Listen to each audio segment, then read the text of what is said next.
This is a crazy story. So this Lyft driver, right, she fights off 2 attackers, then only to get fired by Lyft from her job. Lyft, reinstate this woman immediately.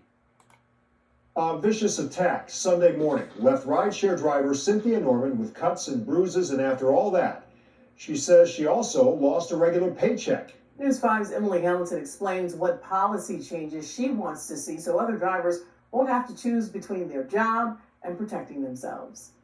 Cynthia Norman says she's driven for rideshare apps since their inception, and she's dealt with her fair share of rude customers. This was something unusual I ain't never seen. But she says nothing could have prepared her for being carjacked. I see it about to go bad. Norman says she picked up 2 Lyft passengers from the Nottingham Place apartments early Sunday morning before driving both men to Ineos Sports Plant on Euclid. I asked them, is this where y'all want to be?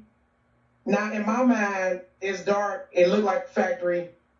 I already knew this was going to be some bull. She says that's when the fight of her life began. The guy in the passenger seat says, it's a carjack. When he punched me in my face, the one that's behind me, he grabbed me around my throat like this. To add insult to her physical injuries, a spokesperson for Lyft confirmed Norman was terminated from the rideshare company for violating its strict no weapons policy. I just leaned on the armrest because my gun's in the armrest, but the idiots don't know it's in the armrest. Matt Bangurter, a criminal defense attorney, says Norman isn't subject to criminal charges for acting in self-defense. She does have the benefit of the Castle Doctrine, and Ohio just passed the Stand Your Ground law in December. She's certainly within her legal rights to defend herself if she's being carjacked. But he says her employment with a privately owned company is a different story. If that's their policy, whether it's right or wrong or fair or unfair, there's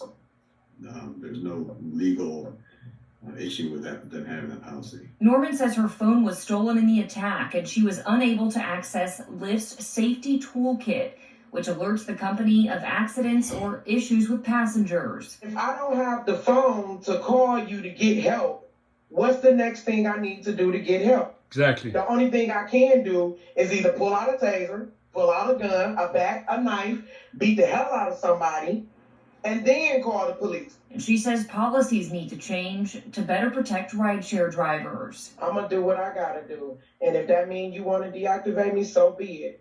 But I got to return home. Emily Hamilton, News.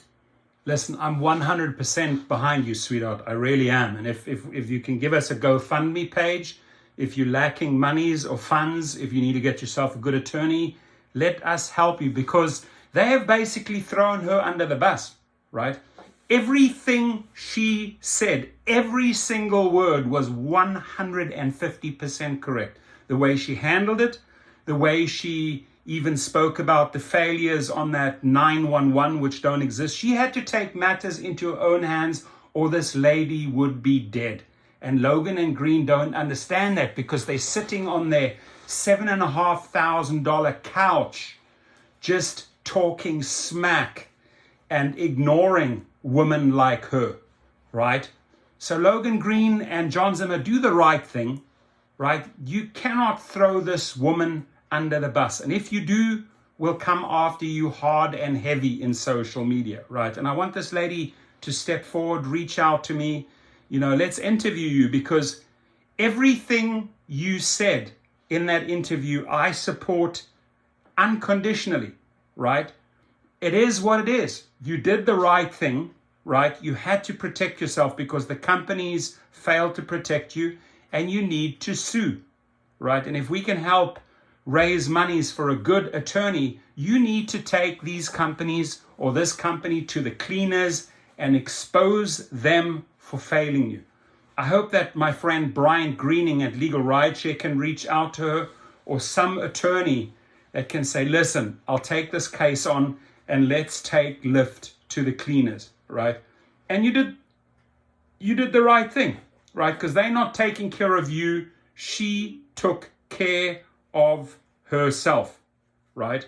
She had to take matters into her own hands because the company failed her. And because, let me give you some advice, because they failed you, and they also failed you on the in-app security, you take them to the cleaners. You sue them to oblivion, right? And turn to the media, turn to the news, keep on using the outlets as you've already correctly done, and get the story out. And everyone else, please circulate the story in your Facebook pages, right? In your Twitter pages, in your YouTube channels. Get the word out. We have to rally around her. We have to support her 150%. She was thrown under the bus and left in the cold because the companies failed to protect her. That was bullshit. The way those executives and spokespeople handled it was absolute BS. Come on my show, tell your story. Let's elevate the story. Let's get you attorneys. Let's get you GoFundMe funding into your account so you can start smacking them back. Have a good day, everyone, and please stay safe.